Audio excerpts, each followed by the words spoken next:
Listen, Donald Trump is a piece of shit. Okay, we know that. Yes, yes. He is.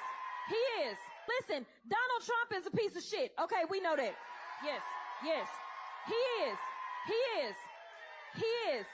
But in a functioning democracy, he still would not be able to get away with this.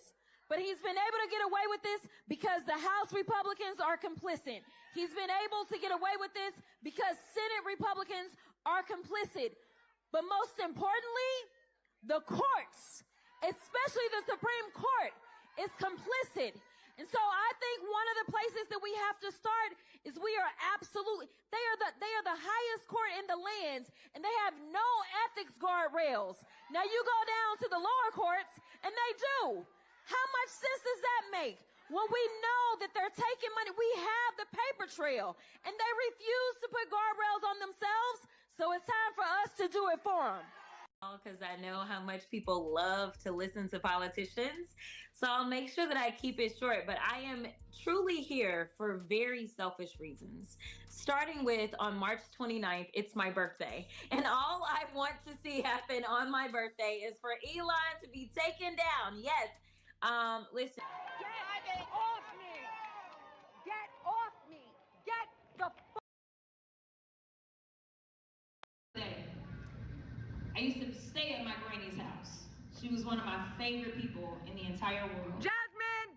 The people of Dallas deserve better than a fake ghetto hood rat.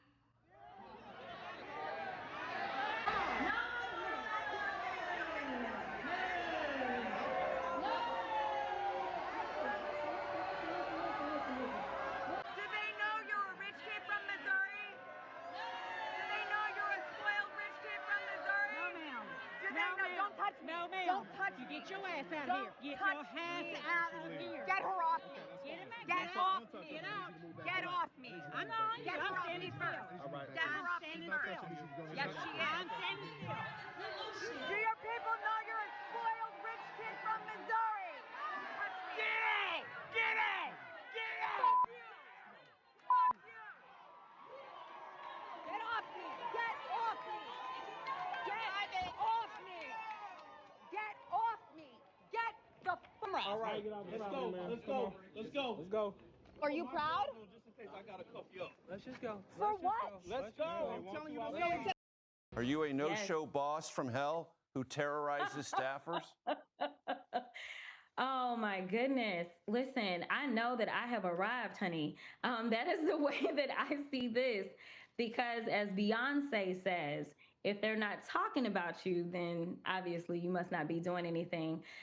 You know what? This is just more slander, more nonsense, more lies.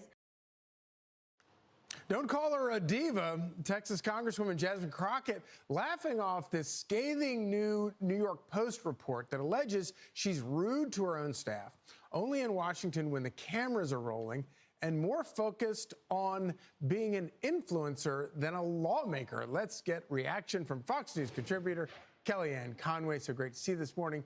So if they're not talking about you, you're not doing anything. We're talking about her, but she's confusing fame with infamy and popularity with notoriety. These criticisms are coming from, quote, inside the House. They're from her own staff, and not a random comment here or there. It seems like a systemic pattern. And to disprove that she doesn't show up at the office, she gave that interview calling the reporter honey. Imagine if we called her honey.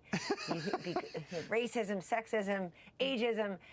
To disprove, Charlie, that she does show up to work, she gave the interview from her apartment.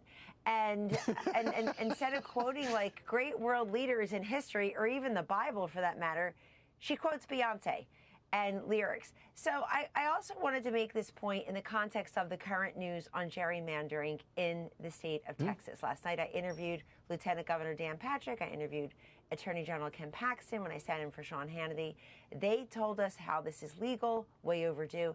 Jasmine Crockett is in a congressional district that votes about 76% Democrat. As we all sit here and scratch our heads, who exactly voted for Kamala Harris? 76% of Jasmine Crockett's congressional district is the answer. And her predecessor was a woman named Eddie Bernice Johnson, who sat in that seat for 30 years. So Jasmine Crockett is safe in what she says because she's in a safe seat. And this is exactly the point that everybody is making about gerrymandering. There's no incentive to pass legislation, to talk to anybody on the other side of the aisle, and frankly, to be nice, kind, gentle, and humble vis-a-vis your own staff. Right. It's always someone like this who's screaming feminism and equal rights and we are women, who hear us roar, who treat their own female staffers like the help.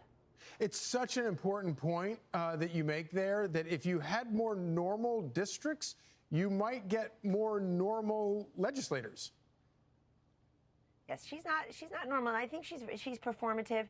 Look, there is in this age of get me on TV, I can be on a podcast. People are always they're trying to hit everyone out of trying to hit every ball out of the park. And she's always reaching for this alliterative soundbite. If you go back and listen to her speech at the convention last year, people are like, wow, a star is born. Where? You know, she's reading from a teleprompter of stuff other people wrote. She's admitting that she's in it for the performance. Quote, I've arrived and hate is the motivator. I mean, this is folks, let's focus here. Who is this? This is not a gadfly at a bar. This is one of 435 representatives in the U.S. Congress in a country of 335 people. We can do better than this. And by the way, contrast her as one of the most vocal Trump critics now to what she's done in Congress to what President Trump has done in his first 200 days, Charlie. And therein lies the difference. She's criticizing him. He's performing. He's making peace deals, trade deals, tax deals. We've never seen anything like it. So she is who she is. I guess she'll, when we redistrict her out of that seat, she could be on TV full time. Yeah. Fundamentally unserious versus fundamentally serious, tackling real issues. And if you want to be Beyonce, you don't want to be one of 535. That's her real problem. Kellyanne Conway, thank you so much.